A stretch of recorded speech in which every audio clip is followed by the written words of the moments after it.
Assalamualaikum warahmatullahi wabarakatuh. Selamat pagi ananda-ananda sekalian, terkhusus untuk kelas 12 Mal Winsu. Di sini kita lanjutkan materi SKI kita dari materi yang minggu lalu. Baik ananda-ananda sekalian, kemarin ada dua tugas yang sama-sama sudah kita jawab. Yang pertama tentang apa yang menjadi visi misi dari negara-negara barat menjajah kepada negara-negara Islam. Baik, sepintas kita ulang kembali. Negara-negara penjajah ini disebut sebagai negara-negara imperialis. Imperialis ini adalah istilah yang dipakai untuk menerangkan satu tindakan negara untuk menguasai wilayah dari negara lain dengan cara menjajah. Nah, jadi istilah lain dari menjajah itu atau negara penjajah itu disebut sebagai negara imperialis.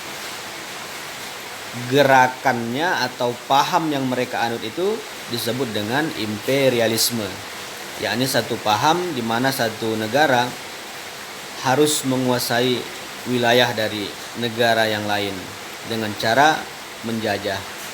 Nah, negara imperialisme ini sebagaimana yang kita tahu, mereka punya visi misi dalam setiap tindakannya. Ada yang disebut dengan gold, ada yang disebut dengan glory, ada yang disebut dengan gospel. Nah, mungkin anda sekalian sudah mengerti bahwa yang dimaksud dengan gold itu adalah di mana negara penjajah mereka akan menguasai satu negara itu dengan memulainya dari sektor ekonomi. Mereka kuasai dulu ekonominya. Kemudian setelah itu mereka kuasai wilayahnya. Mereka ambil alih wilayah dari negara lain atau negara yang mereka jajah. Ini yang disebut dengan glory. Nah, apakah perjuangan mereka sampai di situ? Ternyata tidak.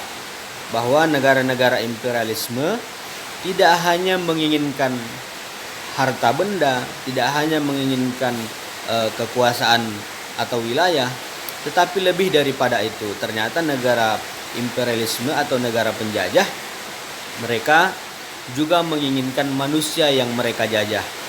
Manusia yang dimaksud bagaimana? Manusia yang dimaksud adalah orang-orang atau manusia yang tinggal di daerah yang mereka kuasai, di daerah yang mereka jajah, harus mengikuti apa yang mereka inginkan. Mereka ingin bahwa manusia-manusia atau orang-orang yang tinggal di tempat jajahan mereka itu, orang-orangnya itu mereka harus kuasai hati dan pikirannya.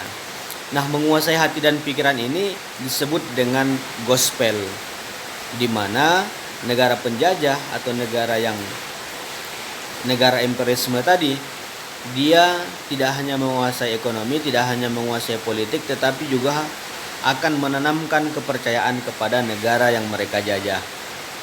Jadi negara-negara yang mereka jajah itu harus mau mengikuti kepercayaan sebagaimana yang mereka anut.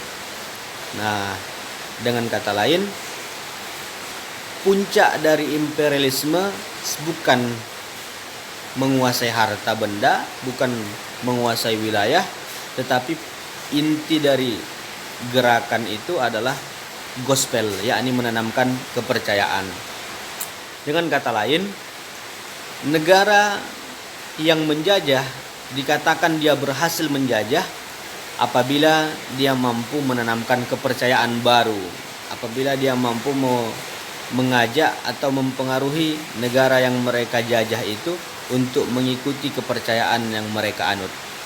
Nah, dengan kata lain, ternyata negara penjajah itu mempunyai satu visi yang menjadi puncak dari segalanya. Kalau mereka melakukan penjajahan dari sektor ekonomi atau mereka kuasai ekonomi kemudian mereka kuasai wilayah dari satu negara, ternyata dua hal itu hanya merupakan jalan agar gospel itu berjalan dengan mulus. Kenapa begitu? Karena satu negara atau satu kelompok atau seseorang manusia, dia hanya akan mudah melepaskan hati dan pikirannya apabila dia sudah dikuasai secara ekonomi dan sudah dikuasai secara politik. Dengan kata lain, negara penjajah, mereka ambil alih ekonominya, kemudian mereka kuasai politiknya supaya satu negara itu atau masyarakat dari negara yang mereka jajah itu tidak bisa melawan lagi, supaya kepercayaan yang mereka ingin tanamkan bisa mudah diterima. Nah, itu cara mereka. Nah, ananda-ananda sekalian, ini jadi satu perbandingan bagi kita. Ternyata negara-negara Eropa yang menjajah, mereka punya visi dan misi untuk menanamkan kepercayaan mereka, hanya saja dengan cara yang tidak baik, dengan cara yang memang jauh dari pri kemanusiaan. Nah, berbeda dengan kita yang diajarkan dalam agama kita. Dalam Islam kita tidak diajarkan untuk menjajah, kita diajarkan untuk berdakwah. Kita tidak diajarkan untuk memerangi satu kaum, tidak diajarkan untuk menyiksa atau menyakiti satu kaum, tetapi justru sebaliknya kita diajarkan untuk membela diri. Kita diajarkan untuk mempertahankan kemerdekaan. Nah, kemudian ada pertanyaan kedua kemarin tentang kenapa negara-negara Eropa itu lebih mudah masuk ke negara-negara Islam. Karena setelah runtuhnya negara atau kekhalifahan dari Bani Abbasiyah, maka dari situ tidak ada lagi yang menjadi pemersatu dari negara-negara Islam. Ketiadaan khalifah itu menyebabkan negara-negara Islam berdiri sendiri-sendiri, membentuk batas wilayah sendiri-sendiri. Nah, kondisi ini dimanfaatkan oleh negara-negara Eropa, negara-negara yang menganut imperialisme itu, negara yang penjajah itu dimanfaatkan oleh mereka untuk masuk ke negara-negara Islam. Nah, jadi keterpecah belahan dari umat Islam itu sendiri menjadi kelemahan bagi umat Islam, sehingga masuklah para penjajah menyusup di negara-negara Islam. Kondisi umat Islam yang memang ketika itu tidak memiliki khalifah tentu dalam keadaan yang kacau balau, baik dari ekonomi maupun politik. Ini juga menjadi satu kelemahan yang dimanfaatkan oleh negara-negara Eropa atau negara yang menjajah untuk memberikan janji-janji atau memberikan angan-angan baru bagi negara-negara Islam, menawarkan segala macam bentuk keuntungan bagi negara Islam, sehingga negara Islam mengikuti apa yang mereka inginkan, apa yang mereka perintahkan. Nah, keadaan seseorang yang dalam keadaan susah, negara Islam ketika itu memang dalam keadaan sulit, tentu itu menjadi kelemahan yang dimanfaatkan negara Eropa untuk memberikan janji-janji manis, yang kemudian pada akhirnya janji-janji itu tidak ditepati dan negara Islam pun mereka kuasai. Nah, ini menjadi satu keterpurukan bagi negara Islam secara keseluruhan dengan tidak adanya kekhalifahan Islam. Nah, ananda-ananda sekalian, materi kita selanjutnya adalah tentang masa pembaharuan Islam. Nah, kondisi karena sudah banyaknya negara-negara Islam yang terjajah hingga berpuluh-puluh tahun, bahkan mungkin ratusan tahun, tentu ini menjadi satu